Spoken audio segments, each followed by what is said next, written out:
Praise the Lord. Welcome back to Check In Tuesday Check In, however you choose to say it. And thank God for the opportunity to just check on you again and give you a little information on what's going on uh, here at the church. Um, Again, I want to thank God for you guys that are choosing the different times that you're coming, and you're making it awful easy for to set people. I know you miss each other and you're not getting to see everybody, but eventually we'll be able to take care of that too. But right now, I think we need to keep practicing social distance, and I still think that's one of the safest things we can do. But anyway, we will have a Wednesday night service at 7 p.m. tomorrow. Reverend Steve Justice will speak.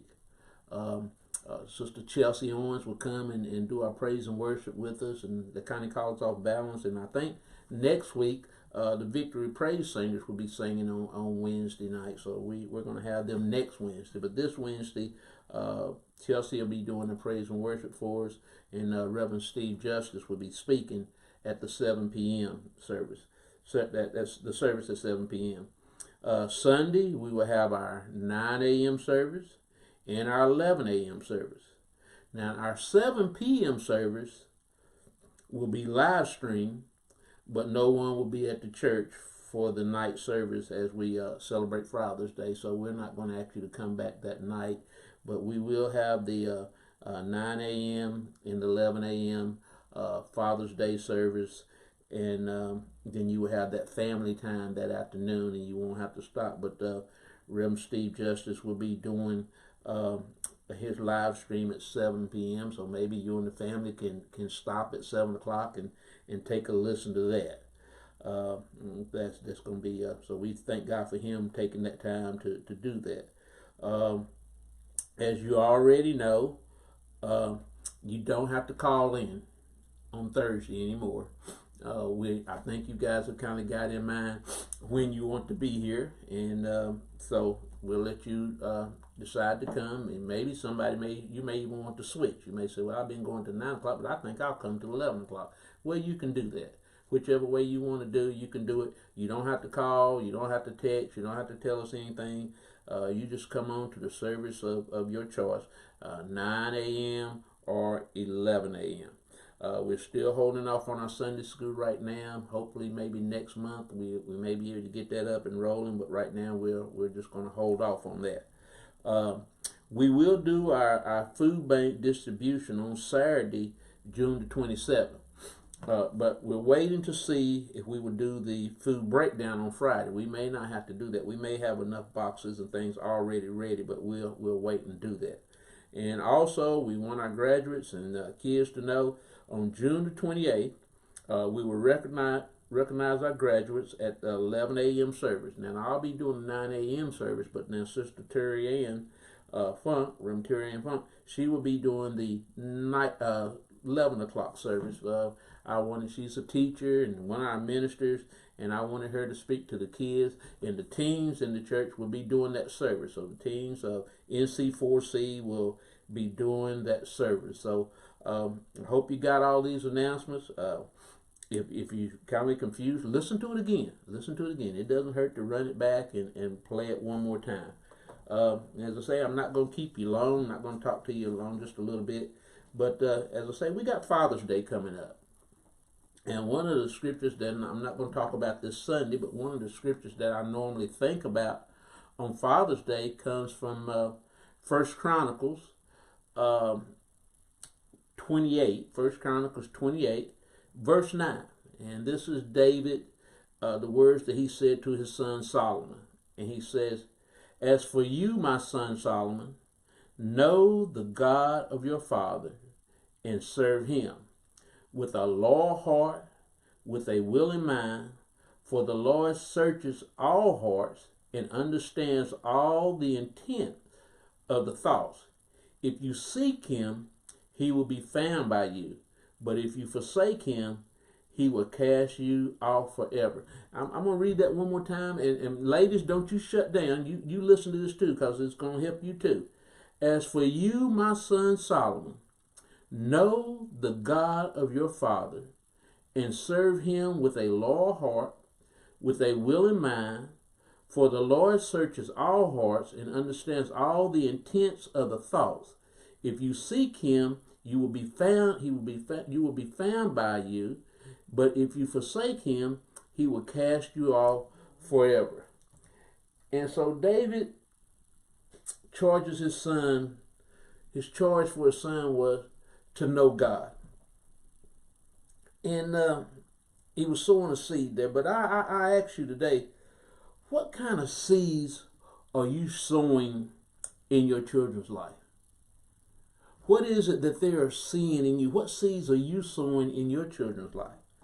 To know God means to have a relationship with him and his word. To serve God means to desire his grace, his kingdom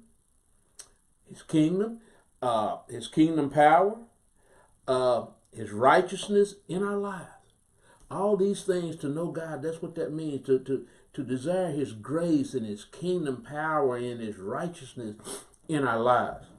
And to pray for his active presence in our life. And always seek to obey his will. And that's what David was saying to Solomon. And I ask you this, will your children know God because of your action? What you say, what you do? Will your children, what will they think about the God that you serve? How will they feel about the God you serve? Will they just kind of take him for granted because he's been kind of wishy-washy in your life? Or will they be committed to him because they see that same commitment in you? So what you say and do. So will your children know God because of your action?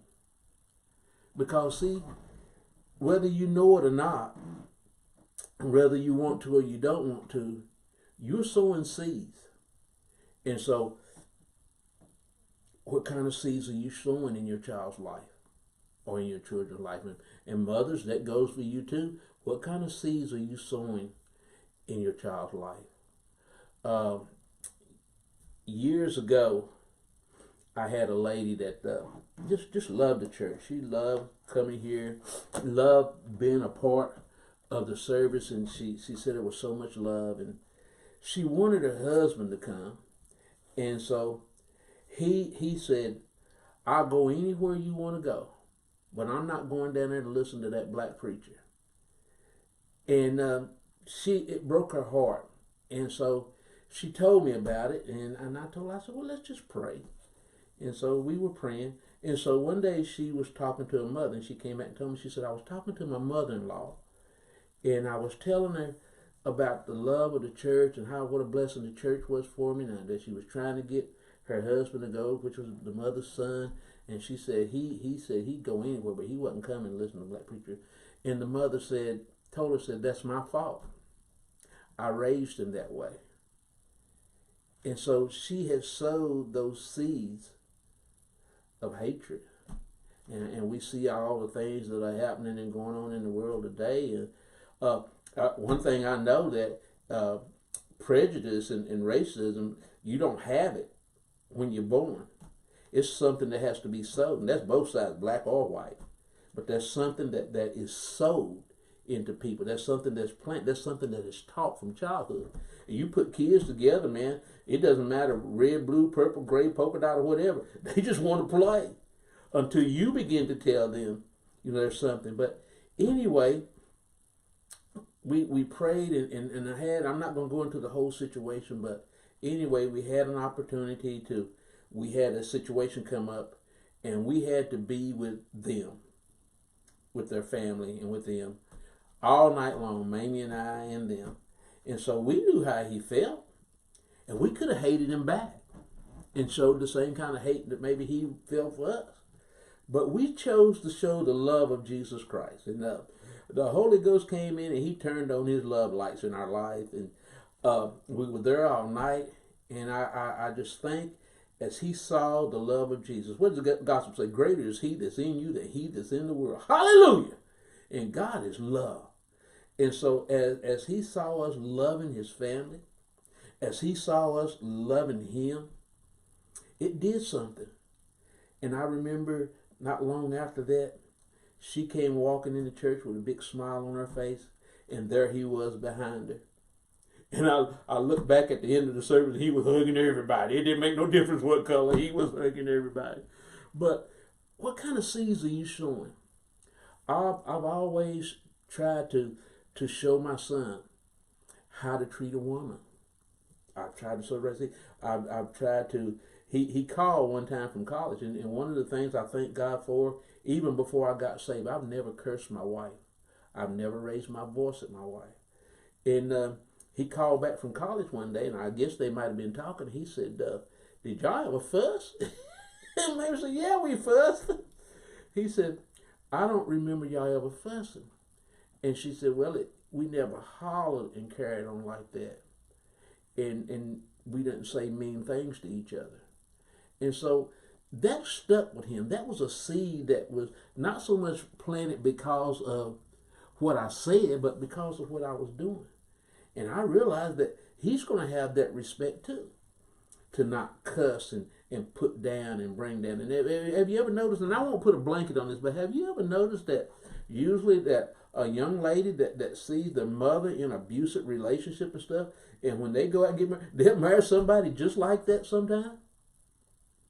Because they haven't seen what it's like to have a Christian husband. They haven't seen what it's like to have a godly father. So David gives Solomon this word. He said, "Know the God of your father." David wasn't perfect, but the word said he was a man after God's own heart. It says, "Know the God of your father."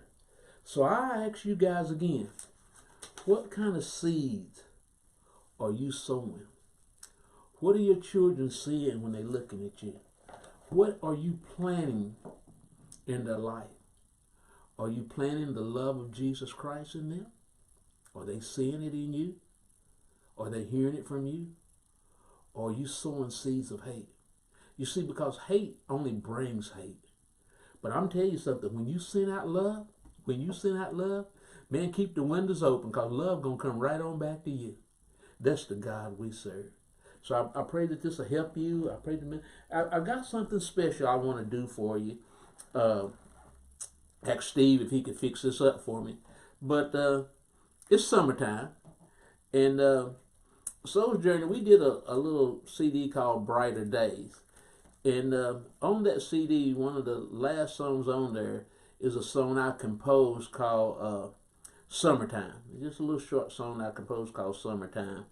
And I'm asking him to play that for us, play this for you for a little while. But it's an instrumental, and David Castle, Grammy Award winner David Castle, is playing lead guitar. The good Dr. Anthony Keys, I think, was playing the bass on this. Pastor Jeff Sams and myself, we did the keyboard.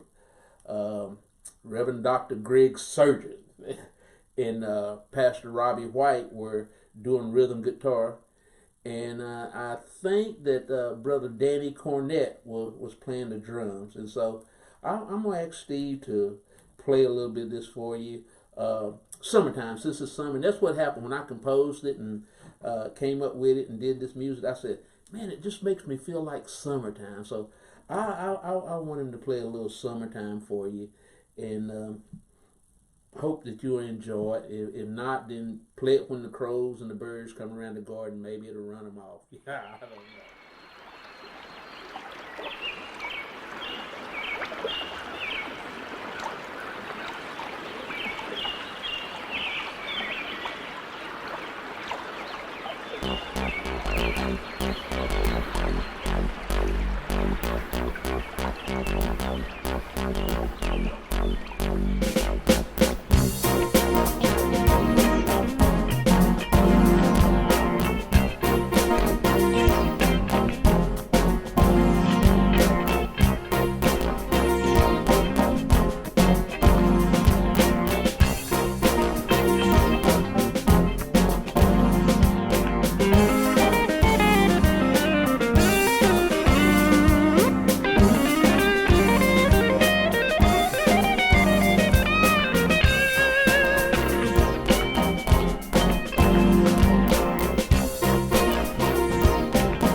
Hey, I want you to know this. I love you. Ain't nothing you can do about it. And just always remember, everything's going to be all right. God bless you guys. Everything is gonna be alright.